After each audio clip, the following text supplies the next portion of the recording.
Hey everyone, this is Chris, and I'm here today at the studio I work out of here, A+ Fitness in Oklahoma City, Oklahoma.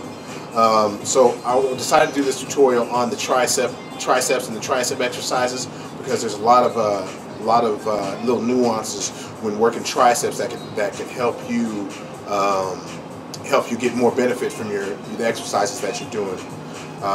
Anyway, one of the main things you have to learn about your triceps is there's 3 heads, okay? So this is the lateral head, lateral being to the outside, okay? And the thing with the lateral head, I kind of think of it as that Nike swoosh thing, okay? So when you're working the lateral head, that's the one that's easiest to develop.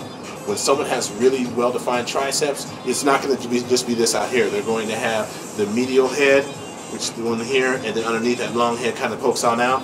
Okay, they'll have all 3 heads developed there. So, but the thing is, one exercise won't always maximally develop all 3 heads. So that's one of the things you have to keep in mind when you're working triceps.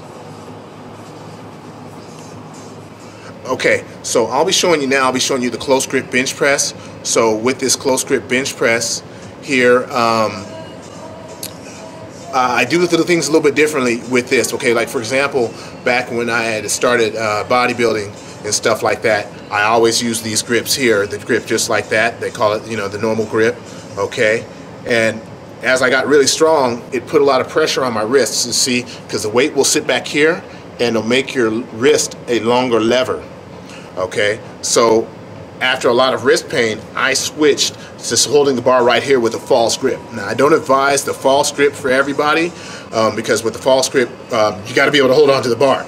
Okay, so if you drop the bar on yourself, it's not going to be a pleasant experience. So I'm not going to recommend that to everybody. But what it does do, it allows the bar to sit a little closer to the joint so that you can. You're not going to have as much stress on your wrist. Now also on the close grip bench press, most people will hit their close grip bench press with their hands really close to the, really close together, okay? And that's also going to put a lot of pressure on your wrist for a different way. So what I do is you have this acromion process on top of the shoulder right on here. So what I do is I have my bar, my thumbs line up with that acromion process when I'm doing the shoulder press. You can see that little bump right in here in the shoulder, and on both sides here. So I would put my hands right in there, okay? The third thing that you'll learn is you don't go all the way down, okay? When you're working, okay, remember, if you come all the way down, the arms are going to stick out a little bit more and you're going to work the chest a little bit more, which there's nothing wrong with that. But I try to maximize everything on the triceps when I'm doing close grip bench presses because it also would get in the way of when I'm doing my other bench pressing and all of that. So I try to make sure I stop about 6 inches off the chest, and that's what you're going to see in a little bit here.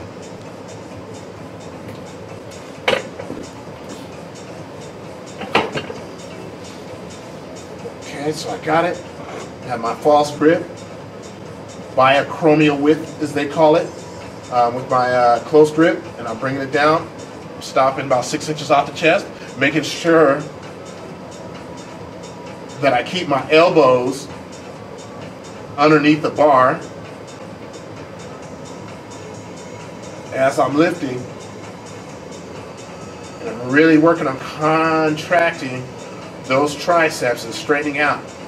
Okay, straightening out, contracting the triceps, bringing it down nice, low control, stopping 6 inches off the chest. So again, I only stop, I stop 6 inches off the chest, again, when I'm working the triceps, okay? So it's not so much, like I come all the way down when I work chest, but when I work the triceps on a close grip bench press, I don't go all the way down.